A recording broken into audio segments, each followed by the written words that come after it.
என்ன பண்ணிட்டு இருக்க உட்காந்து? என்ன பண்ணிட்டு இருக்க? இப்படி அமைதியா உட்கார ஆள் இல்லையே. உடம்புக்கு சரியில்லையா? என்னமா பண்ணுது? நான் எது கோவமா திட்டேனா?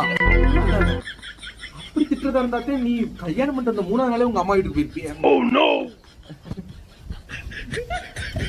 என்னதாண்டி பண்ணுது? இவ்வளவு அமைதியா உட்காந்துருப்பிய?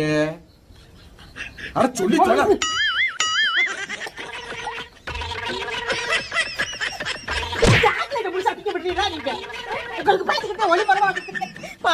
சுகர் வந்தது போது ஒரு முட்டாய் முழுக்க திங்க முடியல மனுஷனா யாரா இருக்கலாம் பயப்பட வேண்டியது.